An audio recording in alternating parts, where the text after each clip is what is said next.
¿En cuánto tiempo podríamos ver reflejado en el bolsillo del venezolano el movimiento, la mejora de la economía nacional? En primer lugar, quisiera hacerte este comentario. La caída brutal de los ingresos del país ha ocasionado una perturbación muy dura en la vida cotidiana de los venezolanos. Se ha afectado el ingreso, el empleo, el disfrute y acceso a los servicios públicos.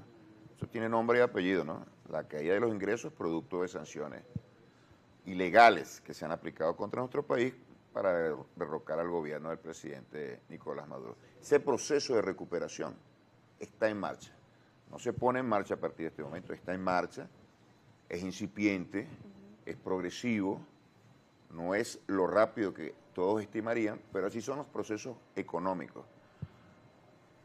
Hay que invertir, la inversión requiere de un proceso de maduración, hay que producir, hay que generar los ingresos y posteriormente la distribución.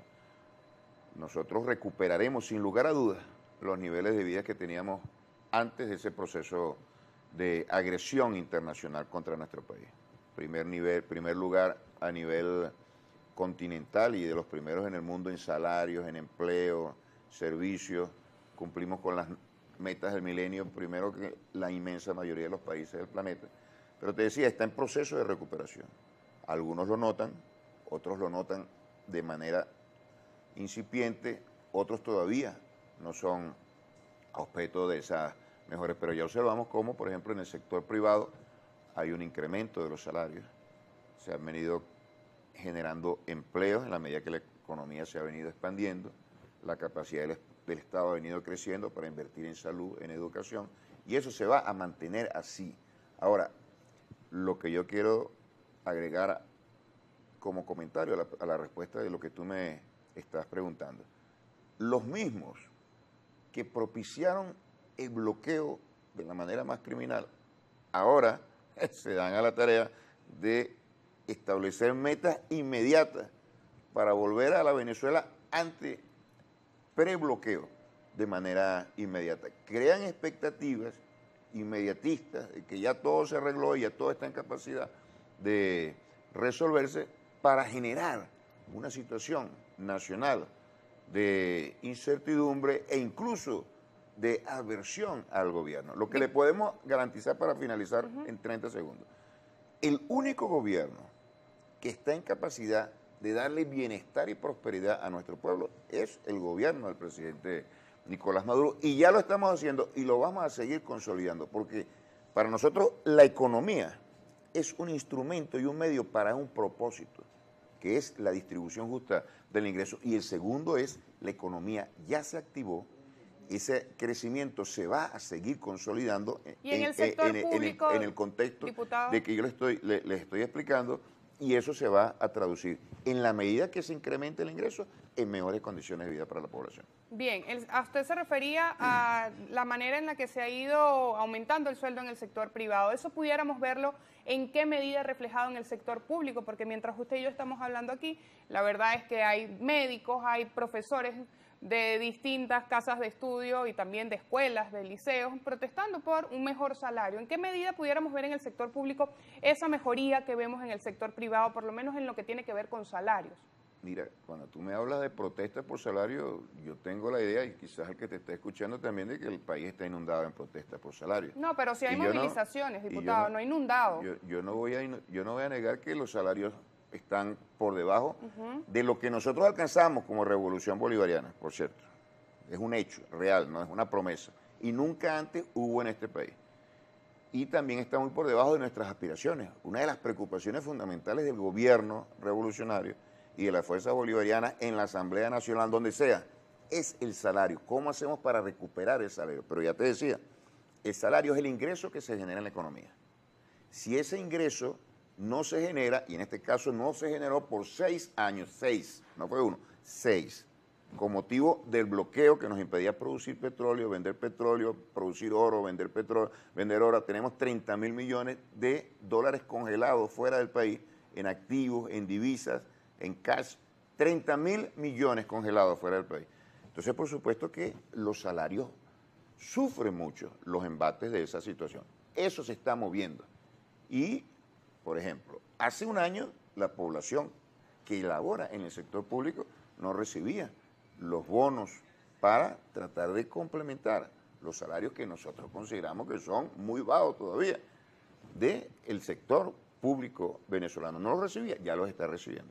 ¿Producto de qué? Producto de que logramos recuperar, al menos parcialmente, la economía petrolera, que es la que fundamentalmente inyecta los recursos al Estado. ¿Tú sabes qué porcentaje del ingreso total del Estado depende de la producción petrolera?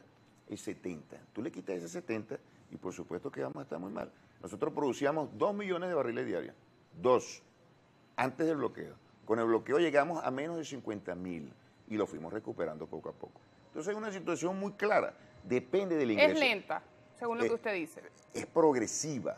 No voy a decir que es lenta, es progresiva. Y los venezolanos van a ir observando la mejora, como de hecho ya lo están haciendo, en función de esa recuperación de la economía. Esa recuperación, fundamentalmente, un indicador muy claro va a ser de la producción petrolera. ¿Por qué crees tú que las sanciones se concentraron fundamentalmente en la producción petrolera? Para castigar el salario, porque así castigaban a toda la población. Afortunadamente ya la tendencia hacia dónde vamos, pues, qué es lo que la gente ve en el futuro inmediato incluso, cambió y de manera radical. Ya es de crecimiento y de mejoras para la población.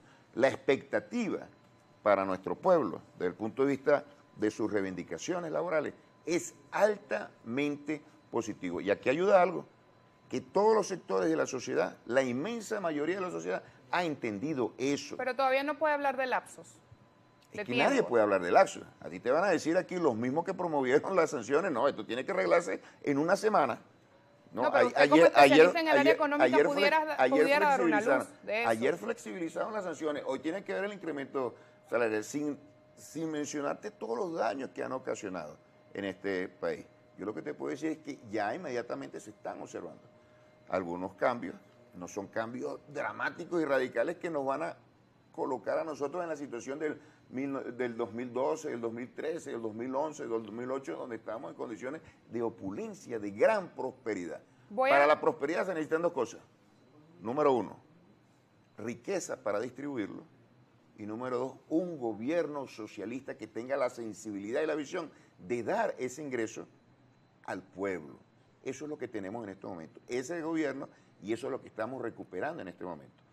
Lo otro, el ingreso para su distribución. En todo caso, el pueblo entiende que hay un proceso en el cual ellos se van a ver envueltos, ya son parte y que registra para ellos prosperidad y beneficios materiales muy importantes. Que esos ingresos precisamente vayan al resto de la gente, al pueblo, como claro, porque se dice. Sabes que la economía por porque sí sola... el fenómeno de la corrupción también es un fenómeno complicado en materia económica. Grave y delicado. Vamos a leer la participación, diputado, de la audiencia a través para finalizar, de las redes sociales. Tú me lo has mencionado, la corrupción no lo podemos dejar así. Grave, delicado y que nosotros combatimos. No que condenamos, combatimos. Porque atenta en contra de la moral de una sociedad y atenta en contra de la prosperidad del pueblo. Y cada vez que nosotros encontramos gente incursos en esas inmundicias de la corruptela, los castigamos con todo el peso de la ley, sea quien sea. Caiga quien caiga, y lo hemos comprobado. Primera vez en la historia, en los gobiernos bolivarianos, que hay una instancia gubernamental y de Estado que está en capacidad de castigar a hombres y mujeres poderosos y poderosas. ¿Y el peso de la ley podría caer sobre el ex representante de la industria petrolera, por ejemplo, también, diputado, sobre Tarek El Aissami? Bueno, eso es una tarea que tiene la Fiscalía y que tienen los organismos de seguridad y de justicia de este país, pero así como tú mencionas ese nombre, tienes que mencionar a 50 hombres y mujeres de altísimo nivel de la industria petrolera, del sector privado, de diferentes instancias del Estado venezolano que están presos, con mucho poder, presos. No hay poder que se oponga a la necesidad de moralizar con el combate contra la corrupción a toda la sociedad y potenciar las fuerzas productivas del país. Diputado José López escribe a esta hora: buenos días, la frase expropiese no empezó a causar la crisis económica del país. Le pregunta, ¿empresas que están cerradas y antes daban empleo no generó esta crisis? Mira, tú sabes que... Brevemente, porque ya nos queda poco tiempo. Tú sabes que eso fue toda una campañita que se hizo contra el país. Entonces nosotros, eliminando el latifundio, que por cierto estaba prohibido en la Constitución del 61 y en esta también, se trató de generalizar eso para generar temor ante los actores productivos. ¿Tú sabes cuánto creció la economía en esa época en la cual el Estado asumió activos productivos, incluso activos productivos que los privados habían dejado cerrados, perjudicando a los trabajadores? Se dio el mayor crecimiento económico de toda la historia republicana de este país. Crecimos en aproximadamente 10% interanual, de tal manera que eso no lo van a revivir. A ese fantasma no lo van a revivir para tratar de detener la recuperación productiva del país. Gracias, diputado Jesús Faría, por habernos acompañado esta mañana. Se nos hizo muy corto el tiempo, pero por supuesto sus comentarios los tenemos presentes a través de las redes sociales. Despedimos al diputado Jesús Faría y ustedes quedan con Ecopráctica.